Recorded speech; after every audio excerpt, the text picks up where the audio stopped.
नजर इस खास खबर। प्रशासन की लापरवाही की वजह से वार्ड नंबर 4 के कुंज भवन प्राथमिक विद्यालय में नदी के तेज बहाव से मिट्टी का तेज कटाव जारी, गांव और बच्चों का भविष्य दांव पर। इस पर हमारे संवाददाता दिलीप यादव की एक रिपोर्ट। नमस्कार, हमारे चैनल में आपका हार्दिक स्वागत है। बिहार के दरभंगा जिले के थाना कुशेश्वर स्थान, प्रखंड कुशेश्वर स्थान पूर्वी के इजुआ सिमोटोका पंचायत के वार्ड नंबर 4 कुंज भवन प्राथमिक विद्यालय में नदी की कटाव जारी है। लेकिन इस मामले पर कई सालों से कुशेश्वर स्थान पूर्वी प्रखंड के सीओ गोपाल पासवान से लेकर दरभंगा डीएम तक इस घटना पे शोर है। इस घटना को अगर संज्ञान में लिया होता तो आज विद्यार्थी का भविष्य होता है विद्यालय जिसमें कटाव अब जारी है। और इस कटाव की घटना पे हमारे साथ बात करने के लिए फोन लाइन पर जुड़े हैं अब उसी पंचायत के वार्ड नंबर 15 अराही से सुनील कुमार राय जी। आइए सुनील कुमार राय जी से पूरी घटना की जानकारी लेते हैं और विद्यालय में जो अभी पर्यंत में अभी कटाव जारी है, इस कटाव को रोकने के लिए आपने किन किन यानी पदाधिकारी को एप्लीकेशन दिए थे, उस पर अभी तक कार्रवाई हुआ है या नहीं? सुनील जी, आपका बहुत बहुत स्वागत है हमारे इस चैनल पे। बहुत बहुत धन्यवाद दिलीप जी। आप दिल्ली में रहकर भी हमारे क्षेत्र की समस्या को संज्ञान में लेते हैं और ध्यान में रखते हैं, इसके लिए आपको बहुत बहुत धन्यवाद। सुनील जी, मैं जानना चाहूंगा कि प्राथमिक विद्यालय कुंज भवन की दुर्दशा ये कैसे है? इस पर प्रशासन जो है इस पर अमल नहीं करते हैं या फिर आप लोग इसको सूचना नहीं देते हैं? ये सरासर जल संसाधन विभाग के जो अभियंतागण है उसकी लापरवाही कही जा सकती है। अभियंता क्या, विभाग का तो ध्यान होता है, लेकिन यहाँ मौजूद जो कार्यपालक अभियंता वीरेंद्र पासवान है उसकी लापरवाही कही जा सकती है। वो स्थानीय लोगों से साठ-गांठ करके और बहुत सारा घपला करते हैं। 2018 से लगातार हमारे पिटीशन पर, हमारे कंप्लेन पर जल संसाधन विभाग के द्वारा त्वरित कार्रवाई की गई।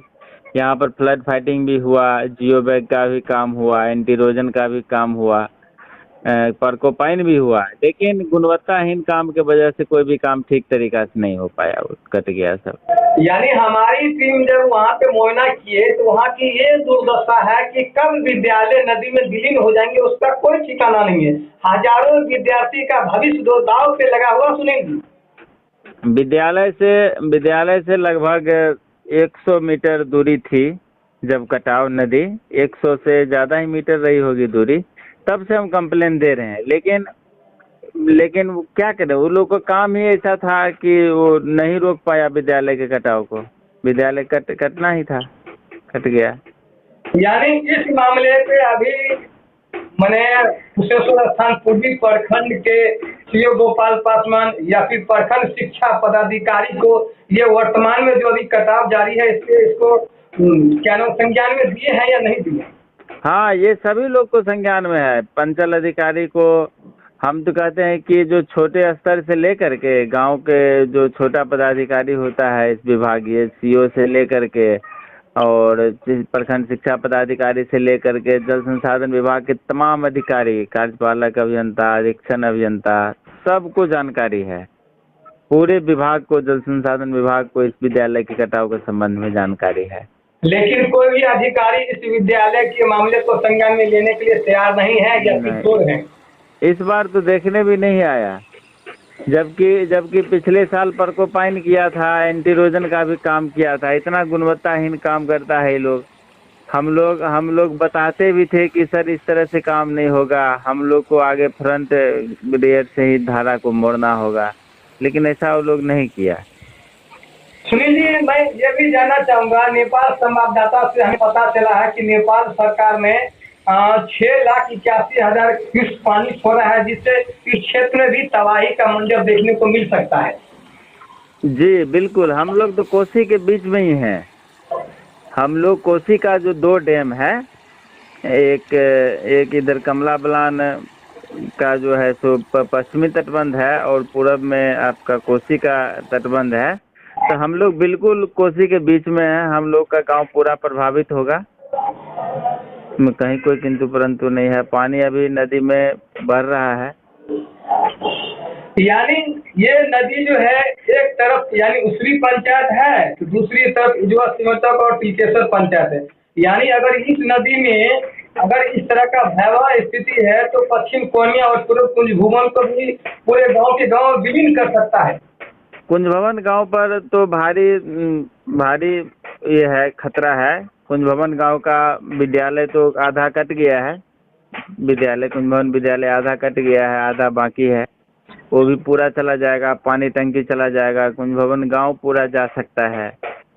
जिस हिसाब से कटाव जारी है इस हिसाब से पूरे कुंज भवन गांव जा सकता है। सुनील जी ये बताइए, अगर ये विद्यालय नदी में विलीन हो जाते हैं तो उस क्षेत्र के यानी कितने हजार बच्चों का भविष्य जो है दांव पर लग सकता है, खिलवाड़ हो सकता है, पढ़ाई लिखाई बंद हो सकती है। हाँ जी, बहुत ज्यादा विद्यार्थी का, हजारों विद्यार्थी प्रभावित। उस गांव का जो भी विद्यार्थी है, प्राथमिक विद्यालय है, सब प्रभावित हो जाएगा। एक तो वो हरिजन का बस्ती है वहाँ पर जी, और हरिजन के बच्चे हैं, कई लोगों का घर भी कट गया है, जिसको जो लोग की अभी जो बांध है, बांध सड़क पर रह रहा है, तो लोग कई लोग का घर कट गया है, वो लोग बांध सड़क पर आश्रय लिए हुए हैं अभी। सुनील जी ये भी सवाल उठता है कभी प्रेजेंट में इजवा सिमटोका पंचायत में ये कुंज भवन विद्यालय है, उस पंचायत के वर्तमान मुखिया जी, सरपंच जी, समिति जी, ये सभी प्रतिनिधि इस मामले पर अभी क्या कर रहे हैं? विद्यार्थी का भविष्य दांव पे है। मुखिया, सरपंच और समिति को क्या कह सकते हैं? वो लोग का कोई एक्शन नहीं है इसके बचाव में। नहीं, जहाँ तक नहीं, उन लोग का कोई एक्शन नहीं है। वो लोग यदि एक्शन में आते, प्रोटेस्ट करते जा करके, चूंकि वो लोग जनता के क्या कहते हैं, जनता की बातों को आगे रख सकते हैं, उनको अधिकार है इस चीज का, उनको पावर दिया है जनता वोट के माध्यम से, वो अपनी बातों को लेकर। यानी 2026 में आम चुनाव होने वाले हैं, इस जनता का बेटा का भविष्य अभी दांव पे है। क्या यह जनता उस 2026 में इसका जवाब देंगे या नहीं देंगे?